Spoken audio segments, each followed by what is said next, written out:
modalidade de residência multiprofissional em saúde no Hospital Universitário da UFSC, mestre e atualmente doutorando em psicologia pelo Programa de Pós-Graduação em Psicologia, também pela Universidade Federal de Santa Catarina. É professor do Departamento de Psicologia da Universidade do Vale do Itajaí, é tutor da residência multiprofissional em saúde da família e da mesma universidade. Foi pesquisador do Laboratório de Psicologia da Saúde, Família e Comunidade, como integrante do grupo de pesquisa Psicologia, Cultura e Saúde Mental, linha de pesquisa Violência e Trauma. É vinculado ao Núcleo Marges, Modo de Vida, Família e Relações de Gênero, e ao Núcleo de Estudos sobre Psicologia, Migrações e Culturas. Agora, passo a palavra para o professor Gustavo.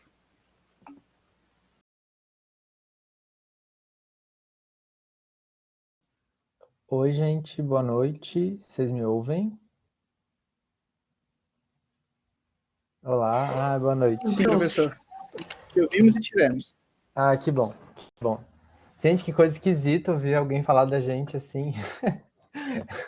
Só não é nenhuma correção, mas primeiro boa noite para todo mundo. Que bom que vocês estão aqui, que a gente está podendo se encontrar. Algumas pessoas eu já conheço, eu estou vendo o nome aí de alguns nomes conhecidos, pessoas que eu já encontrei em outros espaços, disciplinas, orientações. É muito bom estar aqui, obrigado pelo convite, né, podendo conversar quase 10 horas da noite aqui sobre psicanálise. Pelo menos eu vou tentar falar um pouquinho sobre psicanálise com vocês, numa perspectiva, né, que seja um pouco mais leve, para a gente não ficar aqui elaborando muito, até porque a gente tem um tempo restrito para isso, né? Quartou com psicanálise, justamente.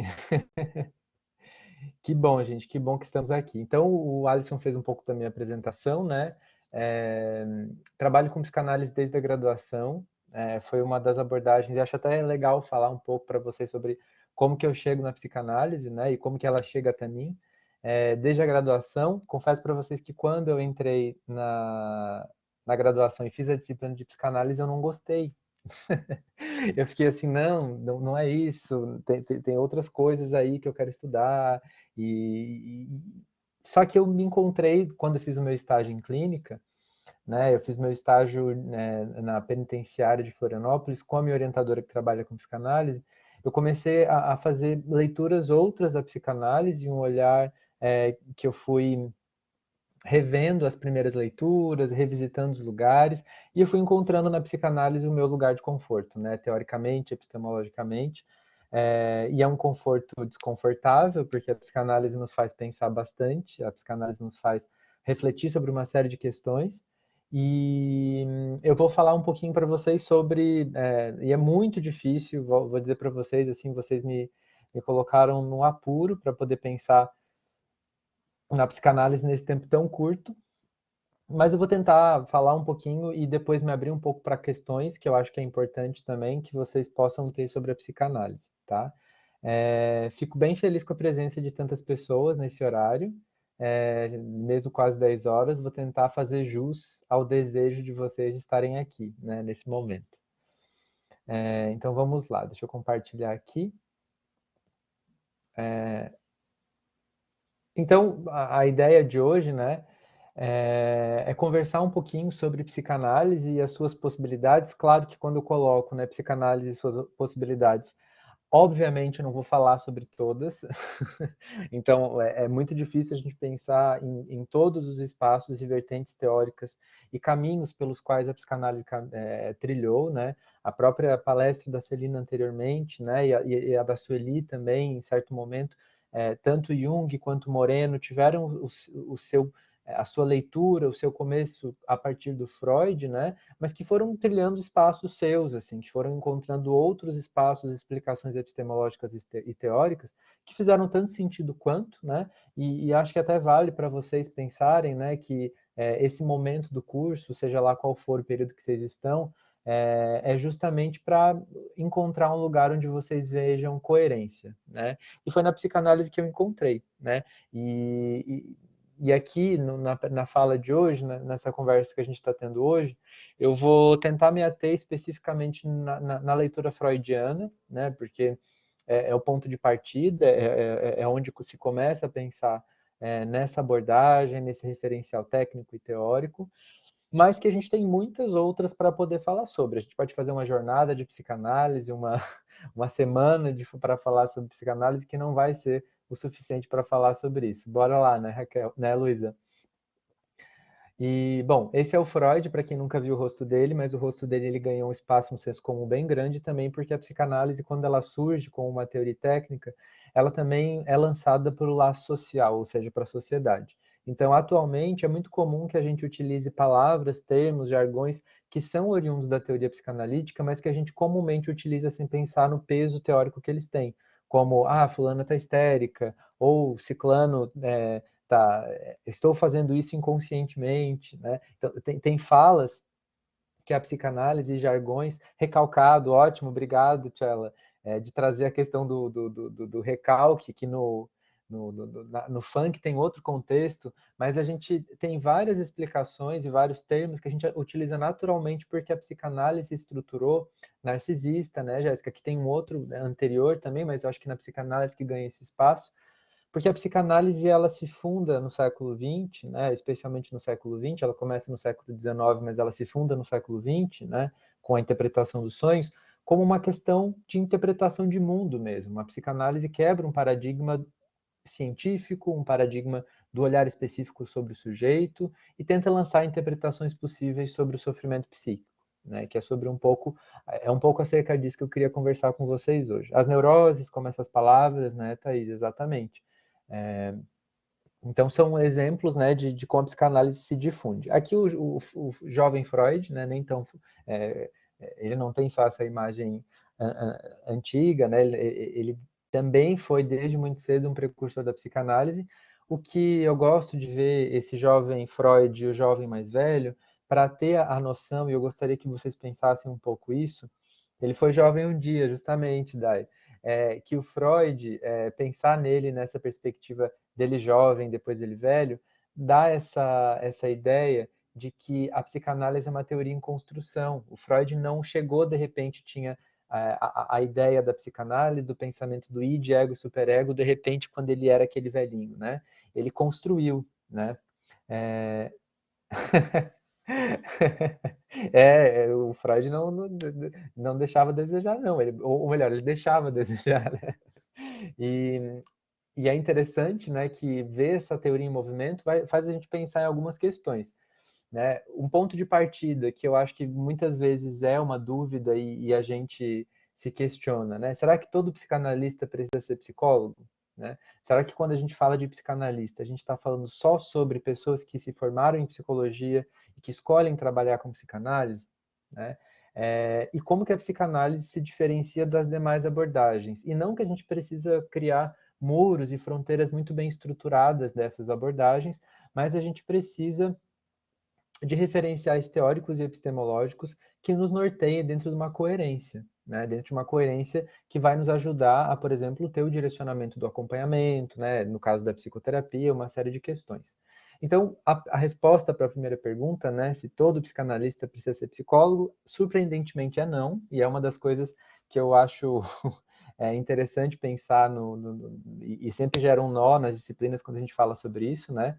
A gente tem psicanalistas que não são psicólogos, que partem de uma formação própria da psicanálise, né? Que tem como critério a ideia da análise pessoal, a formação teórica, né? E também a prática clínica, né? O próprio Freud, como pai da psicanálise, não era um psicólogo, né? Ele era um médico de formação neurologista e ele tinha, né, o tripé, justamente, Francisca. Então, quando a gente fala de psicanálise, e essa é uma grande questão que pode ser, deve ser uma das lutas, inclusive, da regulamentação da psicoterapia como uma atividade restrita à profissão da psicologia, por exemplo, né? Mas no caso da psicanálise, a gente tem uma outra prática, que a gente tem uma ética própria, vamos falar assim. Eu vou explicar um pouquinho, eu vou tentar, pelo menos, parece que tem um relógio na minha cabeça aqui, mas eu vou tentar explicar um pouquinho sobre isso um pouco depois. Mas tem uma diferença, né, entre fazer terapia e fazer análise, a ética diferente do que a gente normalmente tem no código de ética, por exemplo, da psicologia. Então é um pouco diferente, né? O que não quer dizer que é imoral ou que não respeita o sujeito, muito pelo contrário, né? A gente tem um respeito muito grande pelo sujeito que está diante da gente. Então tá, Gabriele, obrigado.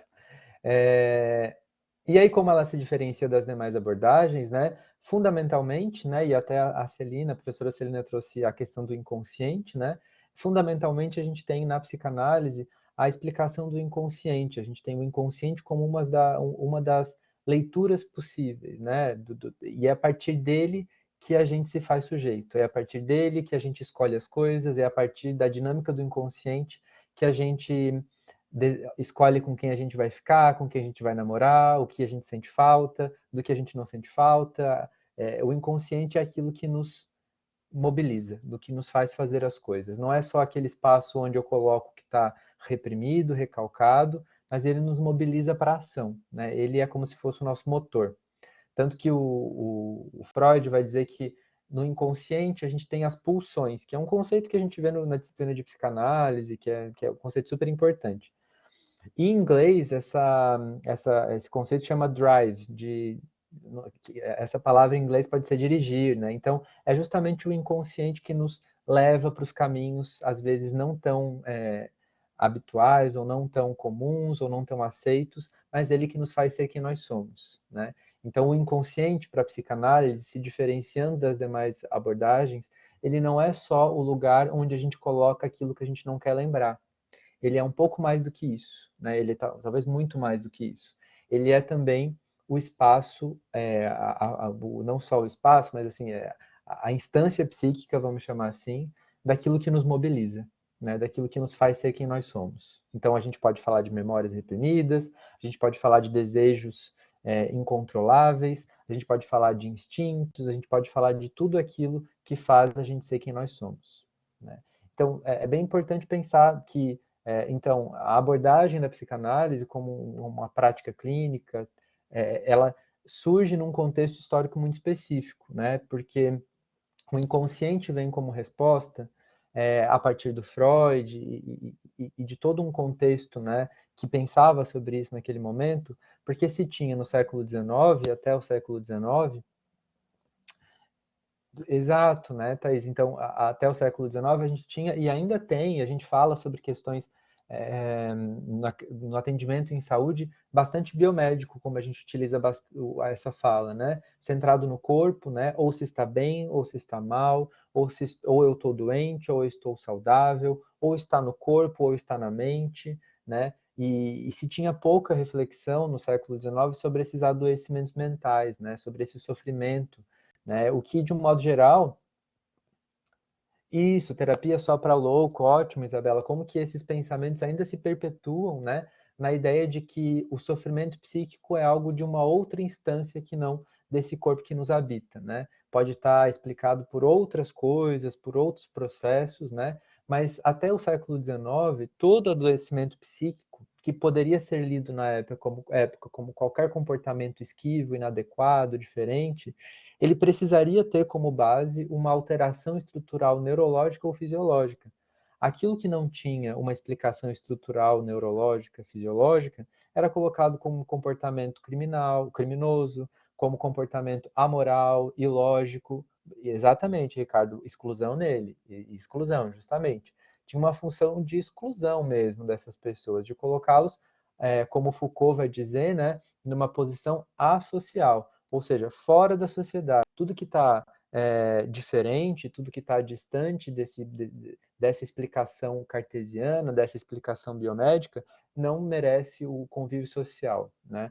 O Foucault, que é um teórico que eu gosto bastante também, à margem, justamente, Thaís, ele vai falar sobre, na história da loucura, essa posição de exclusão como um método de sociedade mesmo, né? Um projeto de sociedade. Então, nessa estrutura de exclusão, nessa estrutura de ver o sofrimento como algo muito impossível de se alcançar, de se ler além da estrutura anatômica, que o Freud vai se deparar com essa doença mental que passou, eu acabei de falar isso, né, mas como um critério de exclusão, e as pessoas foram colocadas em hospitais psiquiátricos, né? E aí a gente tem todo um histórico já de exclusão que tem repercussões até hoje, onde os hospitais psiquiátricos viraram esses asilos, né, esses espaços de depósito mesmo, né? E nos hospitais psiquiátricos do século XIX, a gente tinha muito comumente o enigma trazido pela histeria. Essa experiência, né, especialmente marcada no corpo das mulheres, que era marcada por manifestações motoras, ou seja, dos músculos, as mulheres tinham cegueiras repentinas, sem explicação, amnésias que não tinham nenhuma explicação neurológica, eram manifestações sintomáticas, como a gente chama, mas que não tinha qualquer explicação com base neurológica. E isso, diante da explicação da medicina da época, era um desconforto gigantesco, porque, bom, afinal de contas, o que a gente vai dizer que essas mulheres têm, né? Então, algumas pessoas passam a se debruçar sobre isso. O Charcot é uma dessas pessoas. O caso da Ana, justamente, Eriane, eu já vou falar sobre isso, tá, Thaís, em relação a ser homem ou mulher nesse contexto. Aqui é o Charcot, né, que foi um dos precursores da técnica da hipnose como um acesso ao inconsciente. Então ele fazia essas sessões dentro dos hospitais psiquiátricos em que ele apresentava, né, as mulheres histéricas e tentava, a partir da hipnose, desvendar o que tinha por trás, né, o que tinha por trás desses sintomas histéricos. O Freud, né, nesse contexto, ele faz a sua formação em Viena, de onde ele faz a formação em medicina, e aí ele passa por uma bolsa, como se fosse uma especialização com Charcot, num hospital da França.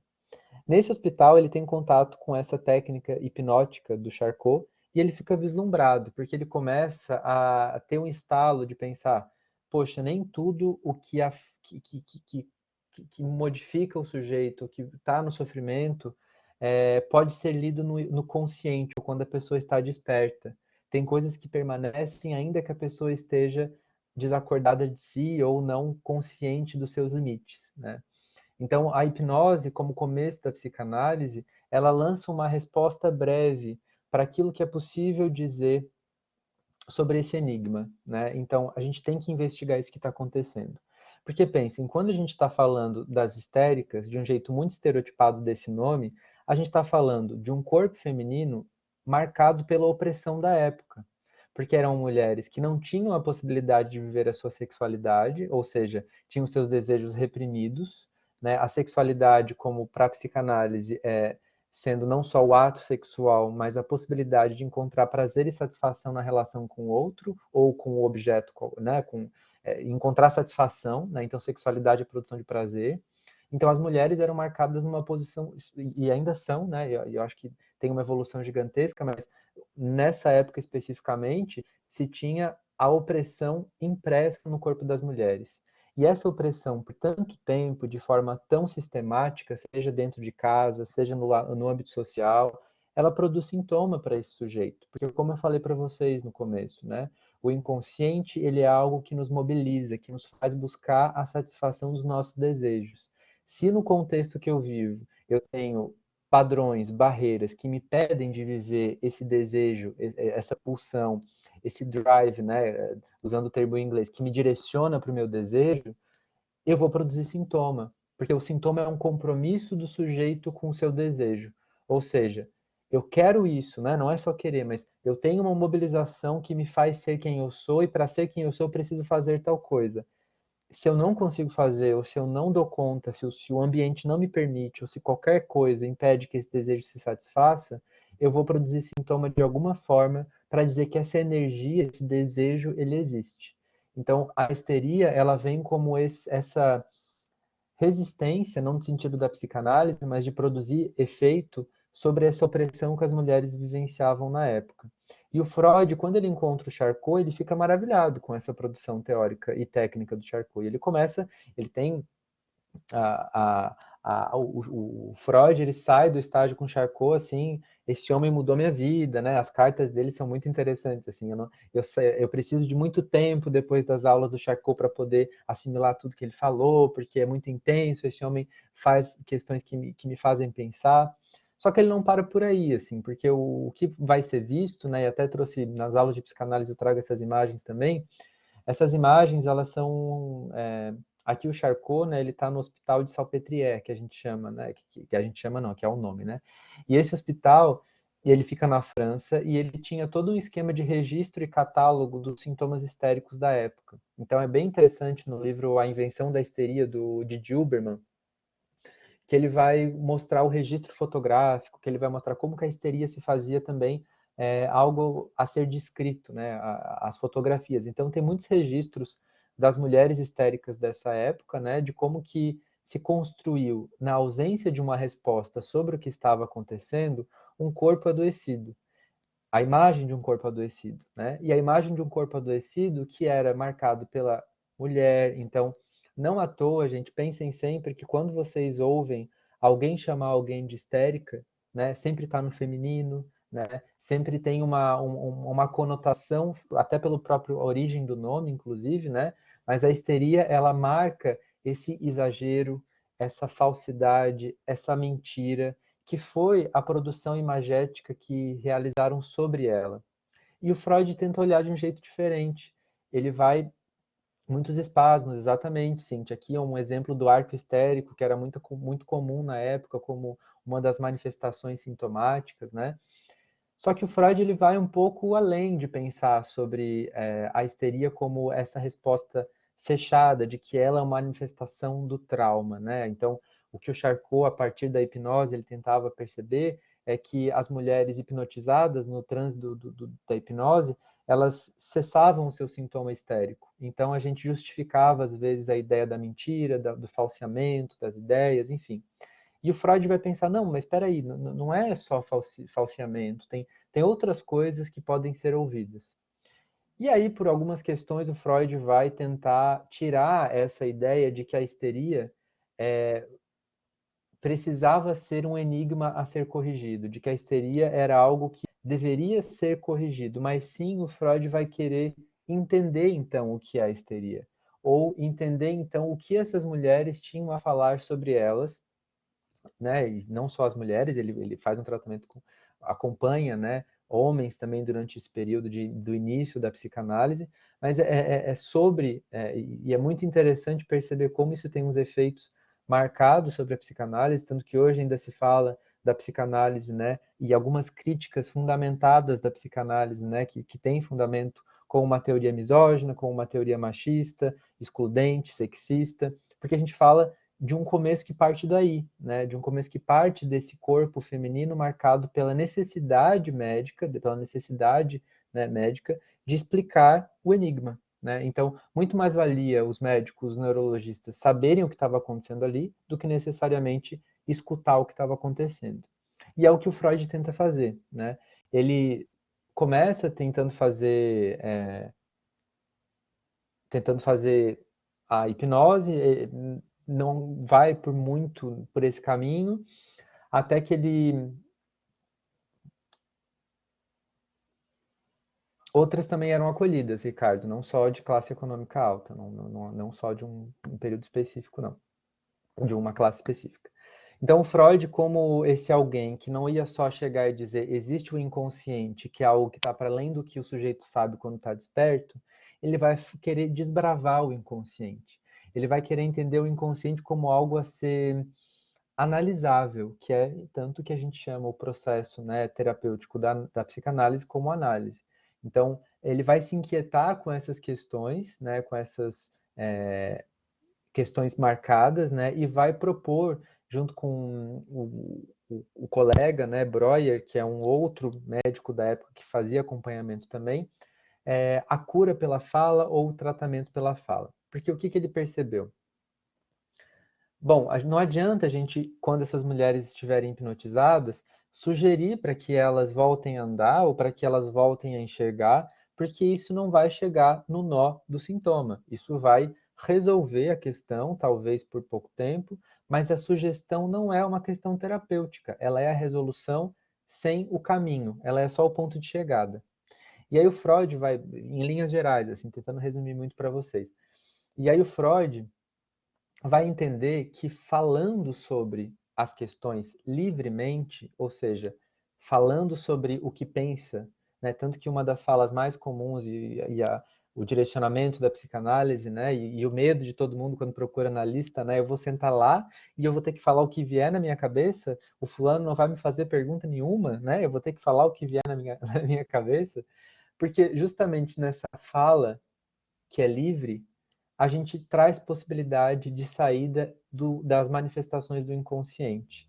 Então, é aquela palavra que sai, que escapa e a gente não percebe, é o encadear dos assuntos que faz com que a gente pense numa questão, é a discussão e a explicação sobre os sonhos, que são uma manifestação do inconsciente também.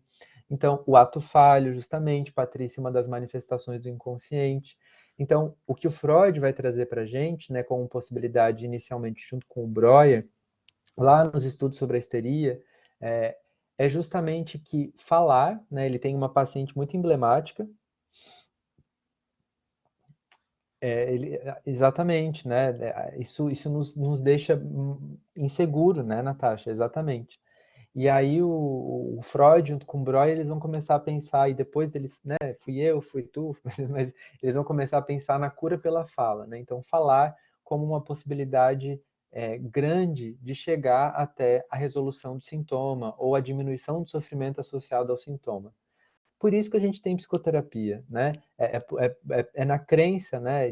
E não só numa crença no âmbito da fé, mas nos dados, né, que foram sido produzidos a partir dos estudos de casos realizados seguidos, no âmbito não só da psicanálise, mas de outras psicoterapias, que a gente tem a certeza de que falar sobre as questões com alguém e produzir efeito sobre aquilo que eu estou falando, que no caso da psicanálise seria o ato analítico, então, fazer as associações possíveis que me façam chegar aos conteúdos do inconsciente vão fazer com que o meu sofrimento diminua e eu produza um efeito terapêutico, né? Então, por isso que a gente fala aqui sobre um tratamento pela fala, que é, afinal de contas, o que faz com que vocês estejam aqui, né, fazendo psicologia. E aí, só aqui eu acho que nem vou falar sobre isso, acho que não é a questão, porque eu já expliquei um pouco em relação a isso, tem outras coisas que eu quero falar. E aí, enfim, a teoria técnica do Freud, né? Porque, como eu falei para vocês, ele introduz uma teoria e ele aplica uma técnica a isso. Pensem no Freud, né? Nesse teórico, nesse pensador, nesse médico que se inquieta com essa manifestação sintomática no corpo das mulheres no século XIX, que entra o século XX com um novo paradigma que ele quer apresentar para a comunidade médica, né?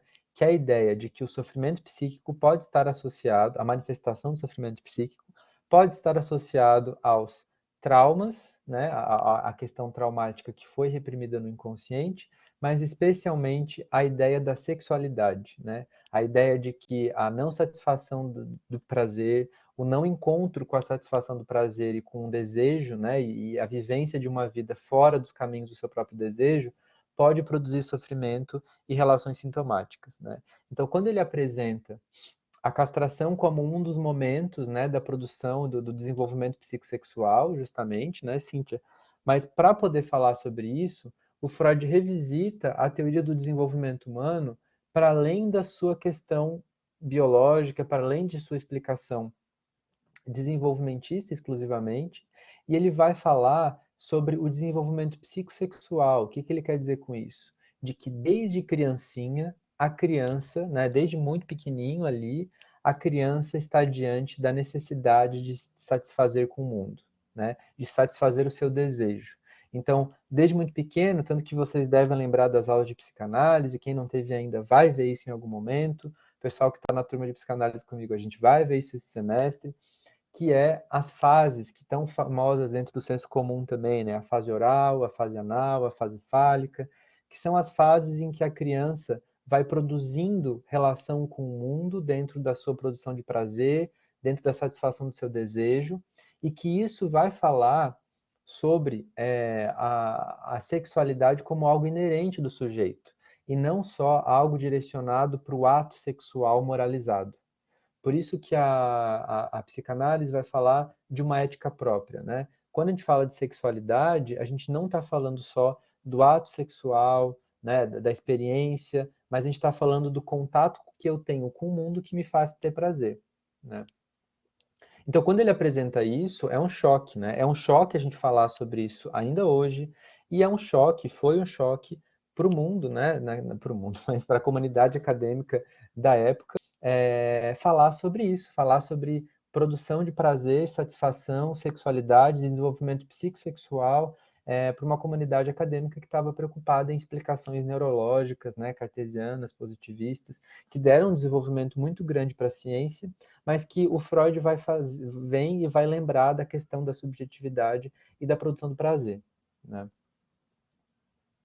Sim, exatamente, né, Suelen? Se constrói uma fama, e não tem como não fazer uma meia-culpa em relação a isso, Suelen, porque muitos psicanalistas foram ferrenhos a essa ideia da noção de sexualidade e construíram, né, leituras da psicanálise que fogem dessa ideia inicial ou que vão para caminhos que se distinguem um pouco dessa noção primária, né? E outros que dão caminhos outros necessários, né? Como a própria leitura das posições de gênero, sexualidade que a gente tem hoje em dia, né?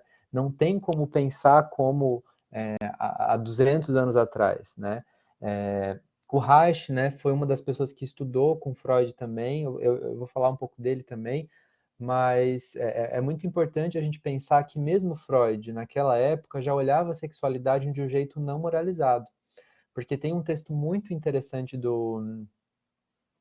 é, tem um texto muito interessante do Freud, que é Carta a uma mãe, a mãe de um jovem homossexual, né? E ele fala nessa carta que a mãe desse jovem procura o Freud para dizer: meu filho é homossexual e eu preciso que ele seja corrigido. E mesmo há muito tempo atrás, o Freud vai dizer: olha, minha senhora, não tem nada que a gente corrija o seu filho, né? Ele é dessa forma e o que se tem que lidar é o sofrimento associado à experiência dessa sexualidade no contexto em que ele vive, né? Então, é bem interessante a gente pensar que para o Freud a sexualidade está para além dessa ideia moralizada, né? Mas respeitando os limites do desenvolvimento, obviamente, né? Então, essa teoria, né, que o Freud vai produzir vai ser uma teoria, então, que vai partir da investigação do aparelho psíquico e vai colocar o aparelho psíquico, que é composto pelo que a gente mais conhece no senso comum, né? Id, ego e superego, sendo o id o comparável ao inconsciente, o superego o comparável ao pré-consciente na primeira tópica e o ego comparado ao consciente na primeira tópica também, né? Que são dois momentos diferentes da teoria freudiana. Então, o id, né, esse é algo que me dirige para as coisas, que faz com que eu esteja desejando, fazendo as coisas, mas que ao mesmo tempo guarda os traumas, os conteúdos recalcados. O superego, a instância da moral, então aquilo que me impede de estar o tempo inteiro só fazendo o que eu quero, porque tem uma sociedade que me ensina exatamente. Tem uma sociedade, um laço, né, um comportamento social que me fala que existem regras, né, que são introjetadas desde as relações parentais até as relações próximas sociais, no âmbito da regulação para que eu viva em sociedade, né? Moral, exatamente, Fabielle, justamente. E o ego, né, é o que sobra desse conflito intenso e eterno entre o id e o superego, né? É o que fica, o que faz com que a gente esteja, né, o superego castrador, exatamente, né? Exatamente, e é quem nós somos, né? É a manifestação daquilo que nós somos. Então, é a partir dessa leitura do aparelho psíquico para o Freud, que não é estanque, né? Ele é dinâmico, e por ser dinâmico que a gente produz elaborações e interpretações. Então, o que está no inconsciente não fica só no inconsciente, está o tempo inteiro querendo sair. Tudo que está no inconsciente são grandes bolas de fogo querendo sair lá de dentro porque elas têm desejo de acontecer, né? E aí o superego vai segurando, vai segurando, vai segurando. Mas as passagens elas são realizadas de acordo com dinâmicas de associação, né? Porque pensem sempre que o que precisa sair, o que vai sair do inconsciente sai se tiver um gancho que tira a partir do pré-consciente, do superego, né? Então não é uma coisa, eita, pode deixar, Alisson. Não é uma coisa que sai de repente, né? Há que se ter um gancho, ou seja, algo que associe, por isso que a gente fala de associação livre, que traga do inconsciente um conteúdo, que traga uma questão para poder ser apresentada. Então, o Freud vai trazer essa ideia de que a sexualidade é algo constituinte, né, que vai para além da relação sexual, e que a gente sempre vai estar, portanto, falando sobre esse duelo entre o princípio do prazer e o princípio da realidade. A castração, como uma palavra que apareceu aqui algumas vezes, ela é esse algo, né, durante o desenvolvimento psicossexual que vai nos dizer a realidade, né? Há algo que nos faz viver em sociedade, há algo que nos promove realidade e contato com o outro, né? Mas, ao mesmo tempo, tem uma relação de princípio do prazer, onde esse sujeito está o tempo inteiro buscando satisfação, né? E uma das críticas que o Freud mais recebeu, que mais recebe até hoje em relação a essa teoria, é que supostamente ele teria focado unicamente na análise subjetiva, ou seja, na questão individual. Muita gente tem uma leitura da psicanálise como esse algo só representativo do atendimento individual, de uma explicação individualista, fechada, né? Só que as coisas mudam com o passar da teoria freudiana e o Freud vai começar também a se enveredar pelas explicações culturalistas, né? Ou seja, o Freud vai, depois de pensar, né, na questão do inconsciente, na técnica do acompanhamento psicanalítico a partir da associação livre, ele vai escrever muitos textos, especialmente no final da sua prática clínica e teórica, né, relacionados à cultura, relacionados à relação social. Ele tem, por exemplo, o Totem e o Tabu, Moisés e o Monoteísmo, o Mal-Estar na Cultura. São vários textos onde Freud vai associar essa teoria individual, né, do atendimento que ele construiu para pensar na noção de inconsciente, e ele vai olhar também para o laço social, para as questões que envolvem o sujeito. E por isso que a psicanálise vai inaugurar uma ética própria, né, uma ética que não busca a coerência moral, né, não busca a resposta específica, mas ela vai ter o princípio do desejo, né? Olhar para o desejo como esse algo possível, mesmo que ele seja moralmente não aceito, né? Então, quando esse desejo, ainda que não seja moralmente aceito, ele pode ser ouvido dentro do espaço terapêutico analítico, porque ali a gente tem as bordas do cuidado, né? As bordas do setting terapêutico.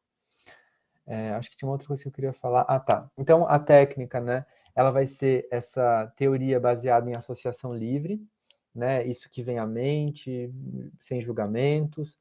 É uma técnica que vai demandar tempo, então não é aquela técnica da psicoterapia em que a gente consegue resultados em 8 encontros imediatos, né?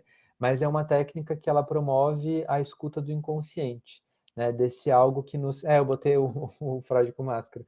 Ele, a psicanálise nos faz encontrar, né, esse algo do inconsciente, esse algo que nos mobiliza e nos faz ser quem somos. Porque esse inconsciente ele vai nos revelar, ele vai ser revelado a partir dos escapes, né?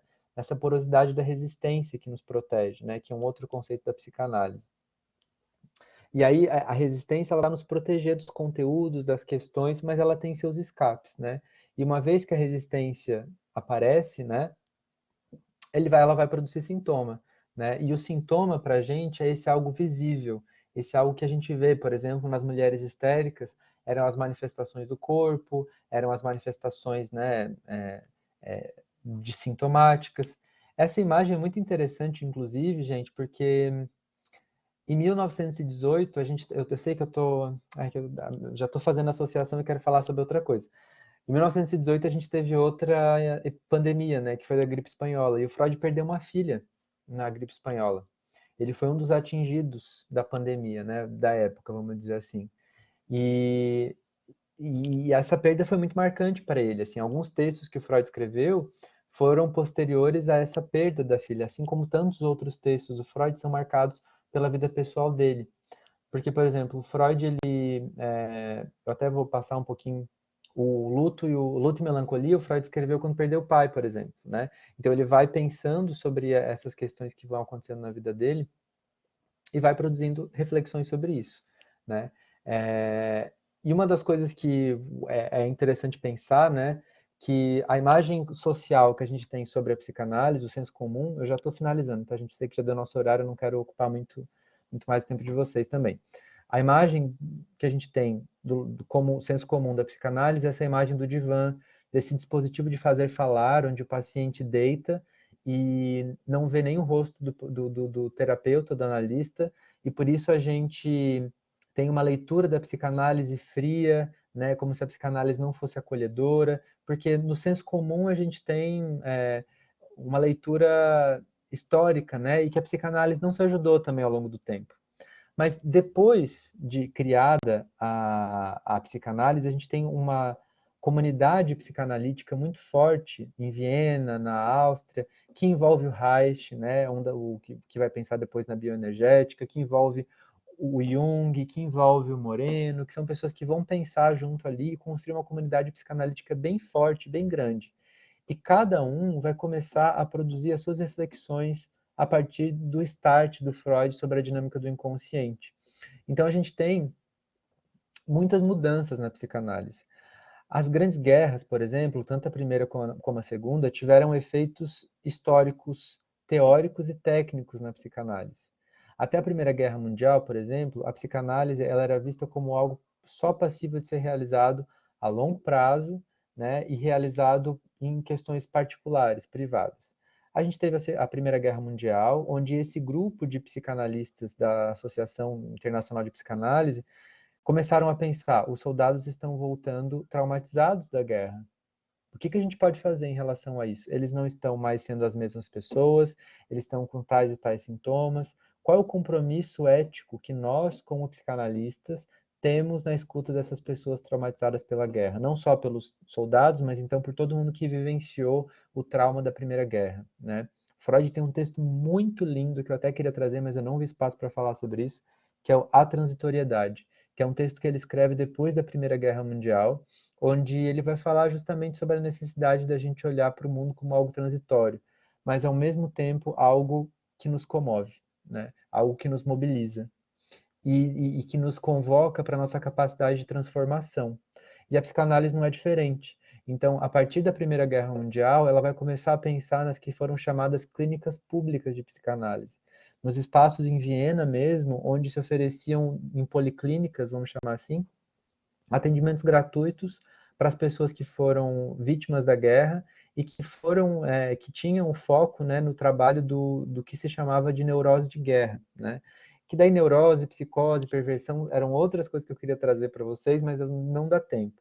Mas ao mesmo tempo, a gente tem aí essa nova psicanálise, né? Essa psicanálise que se transformou e que pensa o sujeito e suas implicações sociais. O sujeito, suas implicações no social, e o social e as implicações do social no sujeito. Esse divã aqui é o divã que está no Museu do Freud, em Londres, que é o lugar onde o Freud se refugiou na Segunda Guerra Mundial. Freud era um homem judeu, de tradição judaica na família, mas que não seguiu o judaísmo, e só que o judaísmo esteve presente muito na vida dele. E como era judeu e falava sobre sexualidade na Alemanha nazista, né, no Império, ali na Áustria, né, onde tinha a invasão nazista, ele passou a ser alguém perseguido pelo nazismo. E ele foge, né, então ele é refugiado em Londres, e ele leva todo o escritório dele para Londres, e é possível ver, né, que esse deslocamento muda a perspectiva do Freud em várias questões. Mas muda a psicanálise também, porque faz a gente acreditar que a psicanálise pode ser algo em movimento. Essa foto de cima, por exemplo, da Clínica Pública de Psicanálise, é um exemplo de um espaço de escuta pública, gratuita, de psicanálise, que é oferecido na Vila Itororó, em São Paulo, e tem tantos outros que eu poderia citar para vocês, mas são esses espaços onde psicanalistas se oferecem para a escuta do sujeito em sofrimento, mas para se disponibilizar para o outro no sentido de escutá-lo, né? De dizer que o problema não está no corpo, né? De que não está só no corpo, que tem algo para além desse corpo, desse sujeito que pode ser escutado e que deve ser escutado, inclusive, né? E aqui eu trago, né, algumas recomendações para vocês. Assim, a impressão que eu tenho é que eu não falei nem 1% do que eu queria falar, mas aqui tem três recomendações que eu trago para vocês em relação à leitura de psicanálise. Para além dos textos do Freud, né, que são textos muito bonitos, a maior parte deles são textos, apesar de um pouco complicados, né, no sentido da compreensão, porque demandam um acompanhamento da teoria, né, então alguns textos primeiro, outros depois, tudo mais. Tem um texto do livro que eu gosto bastante, quem é meu estagiário já deve ter visto eu indicar esse livro, né? Como Trabalha um Psicanalista, do Nasio, que também é um psicanalista francês, que que é um leitor do Freud, tá ali o divanzinho do Freud, né? Muito bom. O Mal-Estar, Sofrimento e Sintoma, uma psicopatologia do Brasil entre muros, do Dunker, do Christian Dunker, que, aliás, é outro psicanalista muito legal para vocês pesquisarem e olharem. Além dele, né, brasileiro, que eu acho que é bem legal a gente pensar em leituras, a leituras que são adaptadas, né, não adaptadas, mas leituras que são brasileiras, na nossa realidade, né, epistêmica.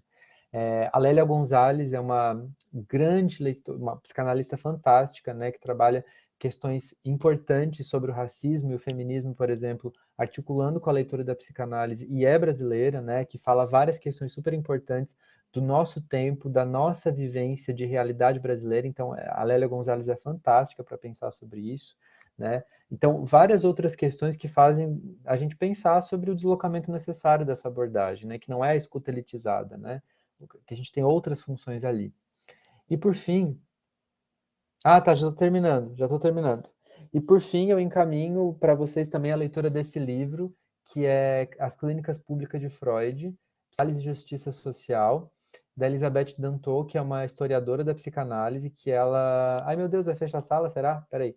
Que é uma historiadora da psicanálise e ela faz um levantamento historiográfico dessas clínicas públicas que eu citei para vocês. O Fanon é muito bom, Matheus, muito bom. Obrigado por ter lembrado. O Fanon, ele é uma referência fantástica para pensar sobre a decolonialidade dentro da psicanálise. Muito bom mesmo. E o Clínicas Públicas de Psicanálise, né, vocês encontram em PDF aí na Deep Web, assim como todos esses outros que eu apresentei aí, mas também tem em livrarias, né, e etc. São todos livros muito bons. De modo geral, assim, né, eu deixo esse gostinho para vocês em relação à psicanálise. Agradeço a escuta de vocês, agradeço a oportunidade de estar conversando com vocês. Quero muito poder conversar com vocês em outros momentos em relação a isso, em relação à psicanálise, com mais tempo, menos cansado, mas gostaria muito de continuar essa discussão e me coloco à disposição, tá bom? Espero ter sido compreensível. Prof, quero te agradecer também, é sempre bom te ouvir, te ver aqui, e por ter aceitado. Como eu falei para os outros profs, eu imagino que seja um desafio, mas isso é bom também para deixar o povo com esse gostinho mesmo, né? Assim Sim. como os outros que deixaram recomendações para a galera de fato ter esse gostinho. Espero que a gente tenha outros momentos como esses aqui. Muito obrigada mesmo, prof, em nome do Centro Acadêmico. Obrigada a todo mundo que aguentou firme e forte aí, né? Agora eu quero ver a gente dormir com tantas informações. Sim, exatamente. Mas é isso, gente. Obrigada. Um beijão grande para vocês. Bom descanso. Boa noite. Boa noite, gente. Obrigado, viu? Adorei. Obrigado por todos os obrigados e corações aí. Retribuo. Boa noite para você, gente. Beijo. Boa noite. Beijo.